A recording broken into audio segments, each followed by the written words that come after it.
Dau ni moja kati ya story na visa ambavyo vinazungumziwa sana kwenye mitandao ya kijamii.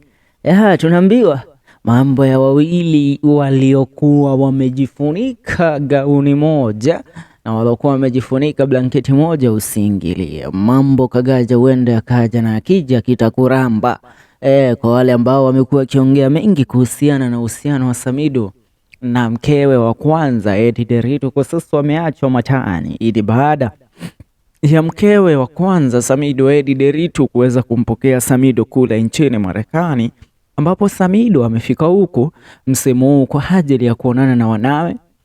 Kumbuka Samidoh alipata kuchukua 1 month break kutokea katika kuperform na kufanya mziki nchini, ndipo aweze kwenda kuwatembelea wanawe kule nchini Marekani, jambo ambalo limewaacha wengi wakiongea kwenye mitandao ya kijamii, haswa baada ya picha hizi ambazo zinamuonyesha Samidoh pamoja na wanawe alipowasili kule nchini Marekani, wanawe wakipata kumpokea, jambo ambalo limewaacha wengi wakiongea kwenye mitandao ya kijamii with different reactions and different things to say in regards to Samidoh arrival in the United States. Wanawe wanaonekana kumfurahia babao vile amepata kufika nyumbani.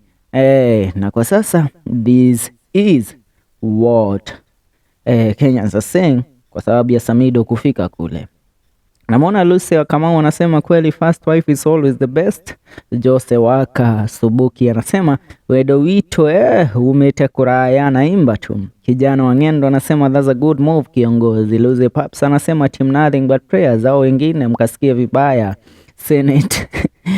Bagishani anasema damu mzito kuliko maji, this is new year of harvest. Mama Angelo Dari anasema Rene Kim awesome, waiting for Afro cinema, team nothing but prayers, praise God.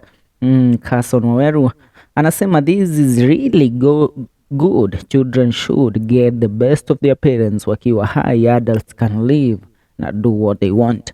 Now kumbuka wakati huu Samidoh ameenda kule Marekani, yupo katika uhusiano na Senator Karen Nyamu ambaye ni seneta mteule kupitia muungano wa Kenya Kwanza chini ya chama cha UDA, na wamekuwa pamoja mwaka uliopita. Karen na Samidoh wamefanya yote pamoja, wametutumbuiza, wameweza kutembea kwa hafla na sherehe nyingi pamoja. So right now kupata kisa kama hiki kikitokea ni something ambayo inaleta mazungumzo sana kwenye mitandao ya kijamii, as people try to weigh on the fact that can there be any possibility ya Samidoh kurundiana na Edday, or can there be any possibility of Edday Nderitu accepting Samidoh back into her life? Na kwa sasa watu wanauliza, wakati huu Samidoh yupo kule Marekani, analala wapi?